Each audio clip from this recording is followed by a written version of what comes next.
Olá, alunos do terceiro ano. Então, nós vamos fazer a correção da semana 1 e também irei orientar para que vocês realizem as atividades da semana 2. Então, o nosso assunto aqui, nós já colocamos como destaque na aula passada e hoje, nós vamos fazer a leitura novamente para dar uma retomada a todas as questões. Então, vamos lá. Número 1. Leia a capa da revista ao lado e responda as questões. Letra A. Qual é o nome da publicação cuja capa foi apresentada? Então, nós temos a resposta completa aqui. O nome da publicação cuja capa foi apresentada é Revista Época. Letra B. Que público costuma ler essa revista? O público que costuma ler essa revista são apreciadoras de notícias sobre o Brasil e do mundo. Ademais, as que gostam de temáticas sobre saúde, alimentação e economia. Na C, nós temos, na capa, qual imagem se destaca? A imagem destaca alimentos saudáveis. Letra D. Qual é o tema tratado nesta revista? Nós vamos lembrar que quando nós temos o tema, nós temos um assunto e dentro desse assunto acaba que nós lembramos aí de uma problemática. Então, dentro dessa perspectiva, nós temos a seguinte resposta.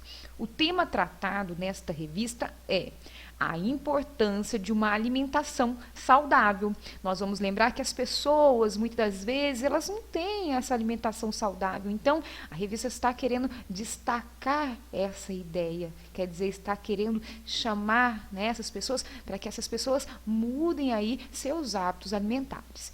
Na letra E, nós temos, observe o título da reportagem principal e responda aos demais itens. Então, nós vamos ver aqui, que a chamada principal é essa daqui, não é? Comer bem para viver melhor. Então, nós vamos lá. Em que tempo e em que pessoa foi empregado o verbo? Então, nós não temos um tempo específico, Se nós formos pensar, nós temos aí os verbos comer e beber, e esses verbos são no infinitivo impessoal. O que seria isso, O infinitivo impessoal é aquele que não tem um sujeito definido e acaba que ele traz um sentido no imperativo, como se estivesse chamando a pessoa para seguir alguma coisa, E nessa perspectiva, quando fala da questão da pessoa, pelo contexto, nós podemos inferir que foi empregado na terceira pessoa do singular, que seria o você, o ele ou ela. Quer dizer, quando nós falamos aqui, essa ideia de comer bem para viver melhor, quem vai fazer isso? Você. São as pessoas. Então, por isso que nós temos essa terceira pessoa. Nós temos a letra F. As mensagens verbais e não verbais se complementam? Sim. As mensagens verbais, que são as palavras, se completam com as não verbais, fotos dos alimentos saudáveis, na transmissão da mensagem desejada. Em um texto, podemos nos comunicar não só com a linguagem verbal, mas com imagem, com as imagens associadas, que completam o sentido da linguagem verbal. A linguagem da revista é verbalizada, a partir do comer, viver. Então, nós vamos pensar que dentro dessa página nós temos várias questões aqui, Tem várias palavras. Então, essas palavras, essa linguagem que é utilizada é a linguagem verbal. E elas se complementam aí, se completam com as imagens, que são as fotos. Então, é nessa perspectiva que nós aí vamos responder essa questão. Na letra G, que recurso argumentativo é usado na capa? Então, nós vamos lembrar da questão que nós já respondemos aí, que é o uso do infinitivo impessoal, porque há assim um valor de imperativo, dando uma ordem ou uma sugestão. Letra H. Que editora é responsável pela publicação dessa revista? Então, a editora responsável pela revista é Globo. Letra I. Além da reportagem principal, há chamada para outras 3. Identifique-as, discuta essa técnica utilizada na revista. As outras 3 chamadas são o novo guia de alimentação, poupança, que tem relação com a finança, né? Jonas Brothers, a nova geração pré-adolescente. Então, né, dentro dessa perspectiva, nós vamos pensar que a técnica utilizada na revista foi trazer a reportagem principal como destaque e os outros assuntos em segundo plano. Questão número 2, examine o cartoon e responda. O GPS não vai resolver o nosso problema de localização linguística. Então, aqui, o efeito de humor presente no cartoon decorre, principalmente da discrepância em situar-se geograficamente e dominar o idioma local. Então, essa é a alternativa que você vai marcar. Nós vamos caminhando aqui, então, para a semana 2, eu vou orientar vocês vão colocar a data aí no caderno ou no material impresso, vai destacar aqui esse assunto, e aí nós temos as atividades na página 4. Então, nós temos aí uma tirinha para nós fazermos a leitura. Professora, a senhora ia me castigar por alguma coisa que eu não fiz? Claro que não, Chico. Ainda bem, professora, porque eu não fiz a lição de casa hoje. Sobre os aspectos que envolvem a variação linguística, é correto afirmar que, por se tratar de uma variante informal, a fala de Chico Bento apresenta marcas da oralidade típicas do falar caipira. A variante informal são aquelas linguagens que nós utilizamos, né, com amigos, né, com as pessoas que nós temos aí um convívio maior, que é a linguagem do dia a dia. Na letra B, a fala de Chico Bento não é objeto de preconceito linguístico por parte dos falantes provenientes da área urbana. O que é um preconceito linguístico? É quando nós temos aí o preconceito das pessoas que falam, por exemplo, errado. É quando nós julgamos essas pessoas. Na letra C, por se tratar de uma conversa com a sua professora, a fala de Chico Bento não cumpre seu papel comunicativo. Em letra D, a forma como Chico Bento se expressa traz prejuízos à norma padrão da língua, por isso deve ser evitada. A norma padrão é essa que nós utilizamos no livro de gramática, é quando nós falamos, com um juiz, por exemplo, é aquela fala que nós usamos numa entrevista.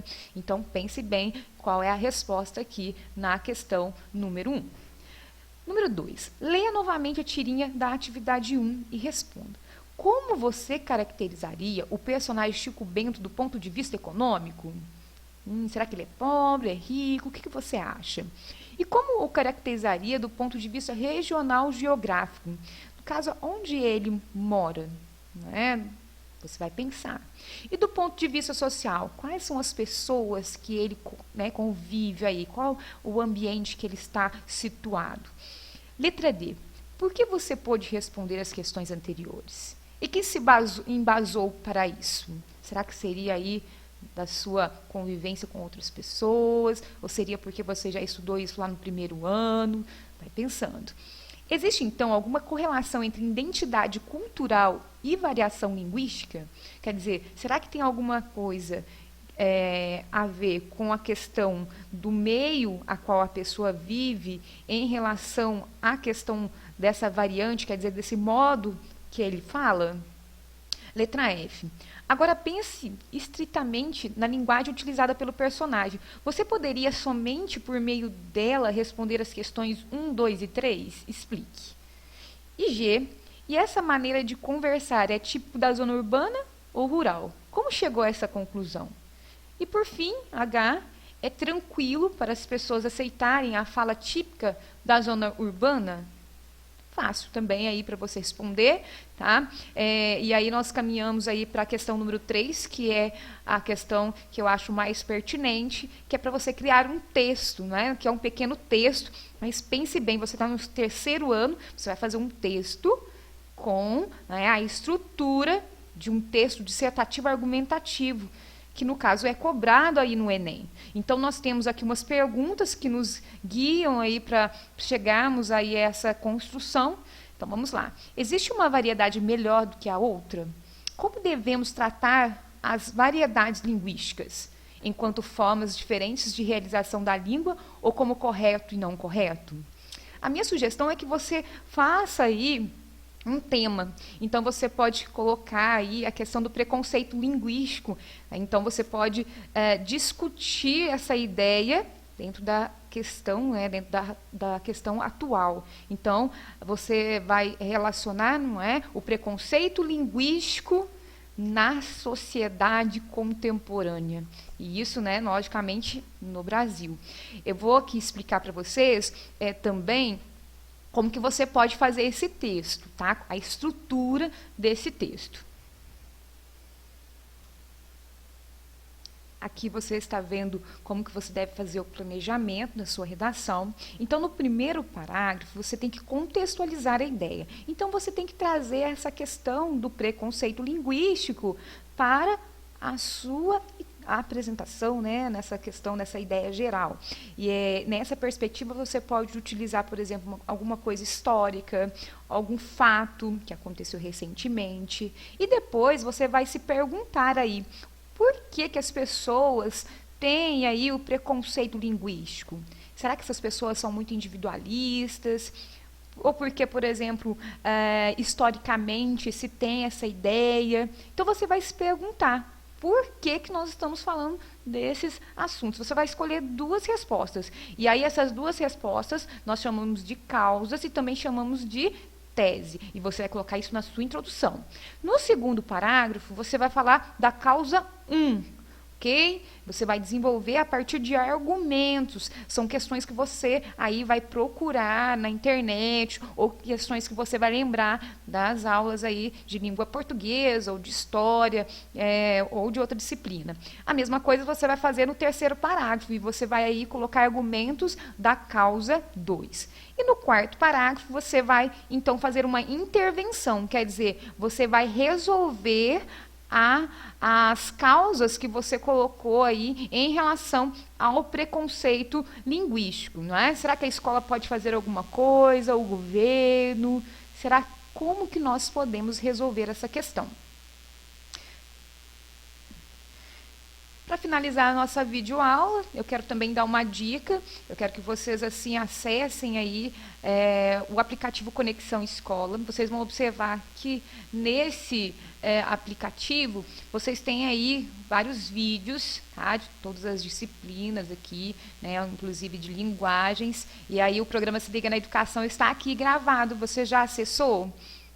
No caso também temos aqui os conteúdos do PET e depois de nós visualizarmos aqui o PET, nós temos também o chat.